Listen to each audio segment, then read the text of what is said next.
Good morning and welcome once again to Tiempo. I'm Joe Torres, and we begin today with some health news, some health advice, some health tips. For example, did you know Latinas tend to be chubbier and have higher rates of diabetes than non-Hispanics? That's one of the conclusions in a new book by our friend, Dr. Jane Delgado. The book is called The Latina Guide to Health, Consejos and Caring Answers. She is the president and CEO of Washington-based National Alliance for Hispanic Health. Yes, she's been a guest on Tiempo before. From Washington, good to have you here in the studio, Dr. Delgado. Yes, representing gorditas also. Stop. This was a labor of love? I mean, I know you've written books before, but what prompted this? Why did you say, all right, I need to produce a guide to health for Latinas? This book was prompted by the death of two of my friends who I helped take care of. And also the good news that even though we're gorditas and we have diabetes, that we actually live longer than non-Hispanic whites. Yeah, how do you... That's all new news. How do you mix the two? You know, one seems to point one direction, the other points in another. Well, because we're different.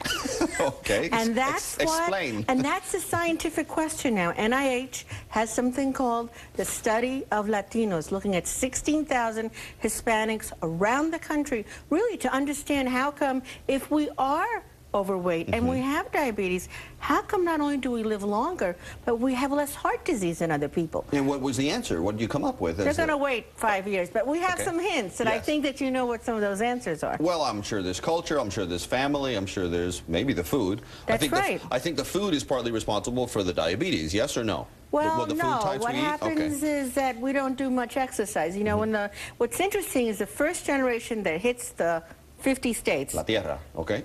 Does very well in terms of health. But that second generation that's actually born here yes. has a lot, that's born in the 50 states. I'm not saying Puerto Rico, in the 50 states. Yes, so New York like me. Has a lot more health problems. Okay. Now, we have to think about what are we giving up. It's not just genes. There's something else that we're changing in how we live that's making our health worse. And it would be perhaps a more sedentary lifestyle than the previous generation? More sedentary, less of that family structure. You know, rugged individualism is one concept, but for us, familia, the concept of familia is very important, and that binds us and brings us together. Gives us good health, too. Yeah, how so? I mean, it's one thing to say, tenemos familia, and it's of great value, and we've seen that, and we've talked about it on Tiempo, and Latinos live that every day, so we know it. But how does that translate into longer life? Well, this is one of the things which science up until now didn't know how to answer. We do know that for all older people, if they're connected to family, they actually live longer and have better quality of life. So more and more data is starting to prove what we as Hispanics always knew, that health is about body, mind, and spirit.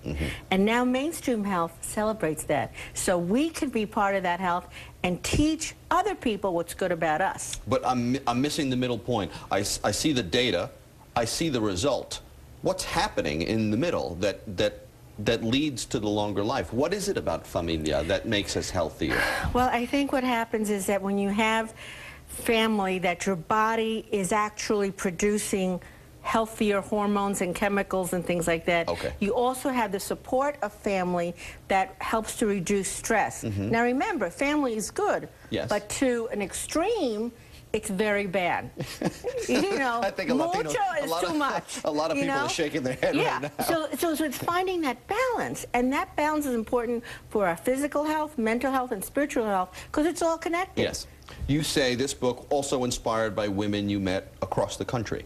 What did you learn from those women as you put the book together? That women wanted to talk about sex. Latina women are no different than many others in some regards, because right? people always thought, I know, tienen vergüenza. You know, the women are ashamed. They don't want to talk about this. Sure they did. Yes. And they had questions, and they wanted to know things. Women wanted to talk about menopause. They wanted to talk about depression. They wanted to know, what do I do if I have someone in the family who's drinking too much? They wanted answers that were not from a scientist, but de mujer a mujer, from woman to woman. So is it your hope and your goal and your aspiration that this book becomes a resource for Latinas, that it goes up on the bookshelf next to the cookbooks or whatever, the how-to books, so that when there's an issue for a Latina, a health-related one, they pull your book off the shelf and say, Mira. I want it to be something they carry in their car, they carry with them and say, Mira, look at this. We are wonderful. And although we get a lot of negative, no, a lot of Latinas don't. And they start to lose it. The first generation that comes feels great. The second, that's how come among our girls who are under 18, second generation, the first one born there, high rates of suicide.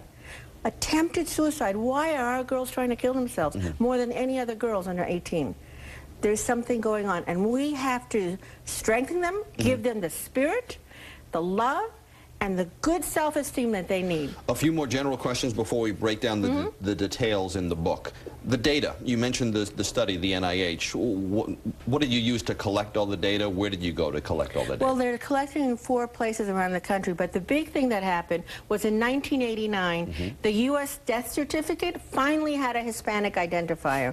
Up until then, they thought that whatever was true for Asians and African Americans and Native Americans, because we're all minorities, would be true for us.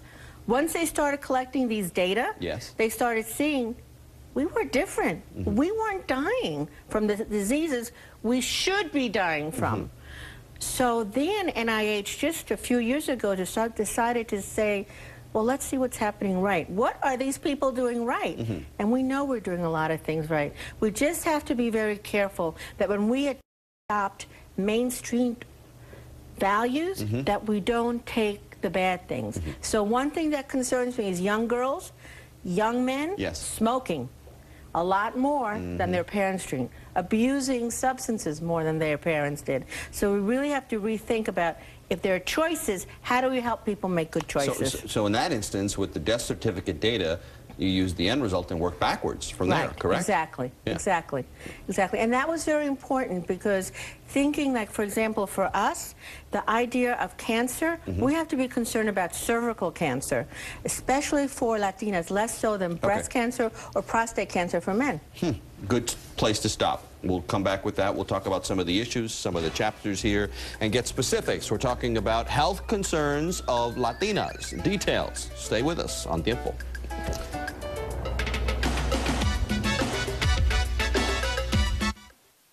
Do you have dark circles and bags under your eyes but can't find a product that works? Then stay tuned, because the next 60 seconds will change everything. Hydrolyze is a proven breakthrough that has shown amazing results in people with dark circles and under-eye puffiness due to aging, fatigue, even heredity.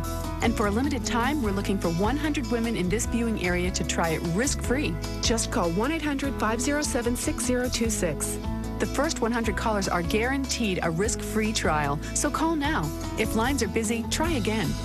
The proven ingredients in Hydrolyze help erase the appearance of bags and dark circles. The results are so impressive, women who've tried it say it's life-changing. And now it's being offered risk-free to this channel's first 100 callers. Hydrolyze is not available in stores, so call immediately to see if you're one of the first 100 callers, and try it before you buy it. Call 1-800-507-6026 for your risk-free trial. If lines are busy, try again. 1-800-507-6026. ABC Tonight. How could one new neighbor... You moved a stripper into the neighborhood? Our husbands are pulling together their dollar bills. ...cause so much trouble? He offered me cash.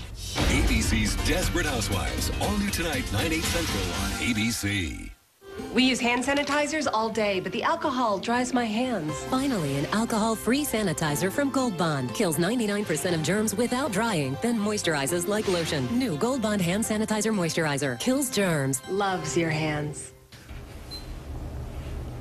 Welcome back to Tiempo. We're talking this morning with Dr. Jane Delgado. She has a new book out. It's great. The Latina Guide to Health, Consejos, and Caring Answers. It's in bookstores now. You can get it through the internet. Your favorite independent bookstore has it as well. Pick it up. We're just deciphering some of the things now. You were saying right before the commercial break that, for example, cervical cancer, you say, is higher amongst Latina women than it is for blacks, whites, Asians, etc. Why so?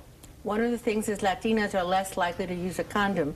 And the reason women get cervical cancer is from the HPV virus. And if you use a condom, it helps to protect you. If you don't use a condom, you increase it. Plus, women don't want to go in to get a Pap test, and they have to.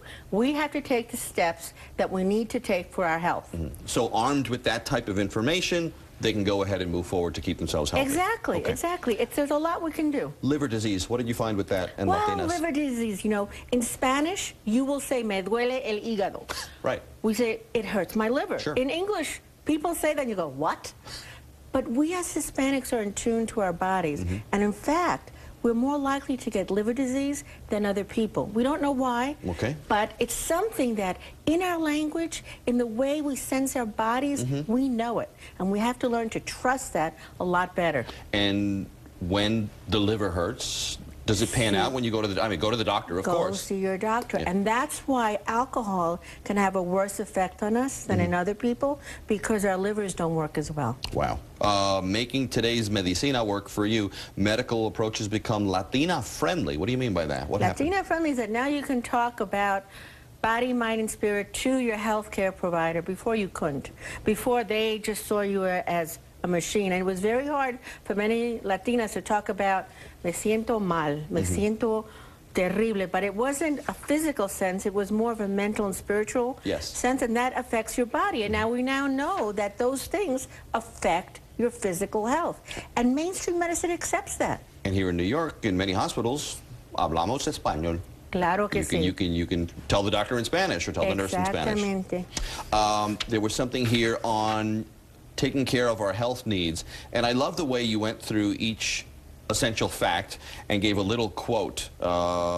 Immune system, where is it located? I'm not too certain what that is. Well, it's a very important system that most people of us don't talk about, and yet the new science that's coming up is going to show us that the immune system has a critical role in cancer, in heart disease, and many of the illnesses that we thought were one thing, we now know there's something else. For example, in cancer, a lot of women were confused because they changed the guidelines. But they also changed the guidelines for prostate cancer, because what we know about cancer has changed. It's no longer that it starts in one place and goes to another place and to another, but rather that you have cancer cells in your body, or cells that can turn into cancer. The question is, what turns them on? What turns a cancer cell on? It can be a virus, it can be a toxin, it can be tobacco smoke, all sorts of things. And that's what the new science is about. And is that new science, again, detailing it, how it's different for a Latina as opposed as it might be for someone else? That's what we're hoping to get, because in fact, our exposures will make you more sensitive to what's going on. And we know that the environment around you, what you eat, what you breathe, if you're in the Bronx and there are a lot of trucks coming by and giving fumes, that's not good for you. Okay. Arthritis, arthritis. And this means a lot to me. My grandmother on my mother's side suffered with rheumatoid arthritis for as long as I was alive. And your quote, why is she complaining? We all have pain. Was that the philosophy of many Latinas? For many Latinas. Tiene que aguantar, you got to just, you know, suck it in, be strong. And if you're a real woman, you're not going to say anything. But, you know, there is treatment. There are medicines. We don't have to live in pain. And we will also give a helpline where people can call to get free information and where they can go to get health care. You know, they can call it at 866-SU-FAMILIA, and we will provide that information for them. Part 3, record keeping and resources, knowing what I need to ask. This book will help with that, will it not? Yes, we have specific questions, because when you go to see a health care provider, you're nervous. You're not feeling well. So here's some questions to ask. Write down the answers. If you don't understand what they say, ask again, because you need to know. It's, you know, this is your body. You can't trade it in. You got to take good care of it. It's not like a car. Don't leave until you're absolutely sure of what the doctor has. And if the healthcare provider is too busy, ask if there's someone else in the office who can explain things to you. I get the sense you had fun with this. I loved writing my book because it was written to all the women I know, the ones I don't know, and the ones I'm going to meet, but from the memory of my 2 friends who died. Wow. The Latina Guide to Health, Consejos and Caring Answers, in bookstores now. While you're here, let me ask you one quick question, something totally different, because the last time you were here from Washington, we spoke to you about health care, the Obama health care reform. Is it dead? Where do you see it now? We've only got 30 seconds. I wish I could say that we were going to go someplace, but I don't think we're going to. I mean, to me, you know, I'm a simple person. If you have a majority in the House and Senate, you should be able to pass things, but that's not what's happening. And already people who agreed to certain changes are backing out.